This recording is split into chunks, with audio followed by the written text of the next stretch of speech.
salamat sa pag-ibig sa akin sa inyong programa. Hopefully, this is good na. Opo, opo. Sir, totoo ho ba na meron pong pag-aaral ang CICC at ang DICT na iban po ang Telegram sa Pilipinas? Well, hindi, nung ano to, actually, nung itong mga online messaging applications na to, pinag-aaralan talaga natin on how we can, Regulate. get a hold of them. Oo. Hindi naman siya regulate eh. Sabi kasi parang baka yun yung impression ng mga kababayan natin na we try to regulate. Ang sa amin, sa CICC, kasi pag halimbawa, ayaw natin yung prior restraint, yung didiktahan natin sila paano mag-conduct ng business. Pero sa amin sa CICC, nagkaroon na ng cybercrime. Halimbawa, nagamit ang plataforma nila for child exploitation, Yan. for prostitution, for piracy, for scamming. Kailangan malaman namin yung kung sino yung gumagawa nito. At in order to do that, kailangan meron kayong office dito or may nakakausap kami para mahugot namin kung sino aling credentials. Ibig sabihin, di ba, ang credentials kasi, Sander, pag nag-create ka ng account, may number yan, alam mo kung sino yan, di ba? So, yun yung para sa amin. Kailangan makuha namin yun. Hindi yan siya prior restraint. Pag tumawid na sa threshold ng cybercrime, ay, teka, pag hindi kayo nakikipag-usap at hindi namin malalaman yan, nagiging accessory na kayo sa mga crimes natin. Kaya lumalaganap yung mga cybercrime na to dahil pinapayagan nyo. At saka, hindi na nga pinapayagan, Sander, baka pinopromote yun na nga yung platform nyo para magawa yan eh. Opo. Attorney Aboy, meron ho ba kayong datos kung ilan na po yung inyong na-flag na mga account o kaya po ay mga pages na nagpo-promote po ng gambling o kaya po prostitusyon? Oh. Right now, hindi ko masabi sa'yo exact data, pero ngayon, I can tell you, it's proliferating. Punta ka lang dyan. Ang peculiar setup ng Telegram is, pwede ka mag-join sa Telegram ng mga groups, hindi ka kailangan i-invite sa Telegram. So, may mga groups dyan na parang, specifically yan, yung problema ko doon sa illegal online gambling, o sa exercise cases at saka child prostitution. Opo. Sino po yung mga kadalasang biktima po nito, sir? Ng illegal gambling, yung mga cybercrime at mga prostitution and pornography?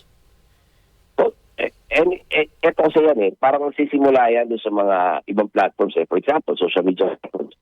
Dadaling ka talaga dito sa mga online messaging applications na to para hindi kayo doon mag-usap doon sa mga platforms. Kasi dito, may mga group chat eh. Mabilis. Halimbawa, magpapatake down ako ng ito ang classic example niyan, Sander. No? Magpapatake down ako ng site ng illegal gambling. Doon sa group chat nila, doon na ipopost kayo kung saan tayo, mga bettors, di tayo lilipat. Same thing with prostitution. Nagiging siya, talamak siya dito sa Telegram eh. Opo. Actually po yung Telegram kasi kapag binura mo yung parang walang traces po no sir, parang mabubura mo sa iyong sa endpoint mo at dun sa iyong mga kausap. Tama po.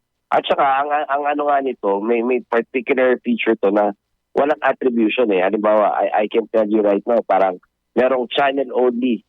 Hindi ka pwede mag-message pero yung mga groups na to, sila lang ang pwede magpasok ng content. So hindi siya so channel talaga siya eh.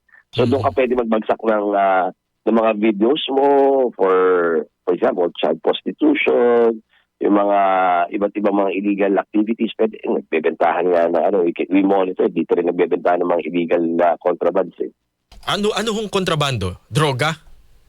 Drugs, yes. So, dito rin ang preferred platform nila kasi nga parang private. May community na sila within the platform eh. Opo. Bukod po sa Telegram, meron ho ba kayong iba pang mga messaging apps na parang, teka lang, parang nagiging na to ginagamit na for prostitution, child pornography, etc.? Well, meron din tayong flinag dati, yung Signal. And until now, hanggat we were still seriously considering pagdating bukas kasi mag-limit ang CICC EXCOM the possibility of also blocking. Again, ang threshold dito, Sander, pag gumawa na kayo ng cybercrime, kailangan malaman namin sino gumagawa ng cybercrime. Hindi namin sinasabi na bawal yung platform mo or pangit yung platform mo. No. Pero, kailangan bilang pamahalaan, ma-prevent namin itong mga bagay na ito yung pag-conduct ng cybercrime eh. So, kailangan makipag-cooperate kayo sa amin, malaman yung sino yung mga nasa likod dito. So, ibig sabihin, hindi po totoo na ibaban ang Telegram? Pag hindi sila ito ang ano ko diyan, ito ang recommendation ko sa aming council diyan. If we cannot get a hold of these platforms and these cybercrimes proliferate in their platforms, kailangan na silang iban. Okay, opo. Gusto ko lang din po sabihin, sir, bukod po sa Telegram, yung Threads po, tsaka sa dating Twitter po na ngayon ay X, meron din pong mga account doon na nagbebenta ng yung parang mga personal videos po nila kapalit ng pera, yung mga ganun po. Hindi ho ba yun form din ng prostitution? Yan, pwede pwede natin silang kausapin kasi meron silang mga offices dito. Opo. Siguro po. Thread. So yan, pwede nating i-research. Sabihin natin sa kanila. The more important thing is mahuli natin kung sino yung mga nasa likod ng mga to eh. Opo, kasi di ba ang Facebook po medyo mahigpit po sila pagka actually minsan nga may nagkwento nga ho sa akin na yung picture daw ng elepante parang na-ban daw kasi daw parang mukhang pornographic material pero picture talaga ng elepante. Oo. So, ibig sabihin po, yung inyo pong, yung ginagawa po ng pamahalaan ay mas nagiging mahigpit po sa pagbabantay laban sa ganitong mga material at mga account. Yes po, Sir Sander. Kaya nga sabi ko nga, for us, it's not the platform only becomes the problem kung hindi sila nakikipag-cooperate sa ating pamahalaan. Kung hindi, unang-una, hindi nila nagsiself-regulate when it comes to, hindi nila dapat pinapayagan yung mga ganyang content sa mga kanilang platform. And second, pag hindi natin mahuhuli yung mga tao na gumagamit ng mga platforms nila pag gumawa na ng cybercrime. So that now becomes the problem. Hindi yung problema yung platform talaga nila. Ang problema pag hindi na natin sila makausap at ginagamit yung mga platform nila para gumawa ng mga illegal na bagay. Opo, pero yung pamunuan po ng Telegram ay nakikipag-ugnayan naman po sa inyo? Yung before, Sandra, that was a year ago. Nakipag-ugnayan sila sa atin. So right now, we have to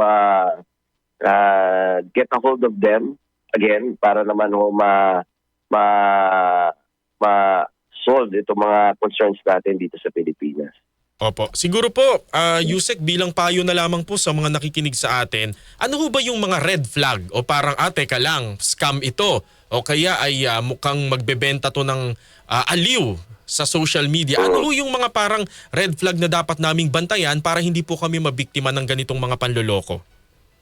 Naku, ito Sandra, ang peculiar thing dito, no? Parang ang itong mga platforms na to ay hindi talaga kailangan ng red flags dito dahil usang pumupunta yung mga parokyano nila dito at talagang yung mga nag-aano dito, talagang nagte-take advantage yung mga platform na to. So kailangan talaga mag-self-regulate yung mga platforms na to. Sa atin naman mga kababayan, konti na, pag halimbawa, hindi talaga tumugon itong mga platforms na to. Sana ho, kaisa namin kayo na pag halimbawa nag-decide tayo na kailangan ng putulin at saka pigilin yung mga banta na hatid at pinapayagan ng mga platforms na to.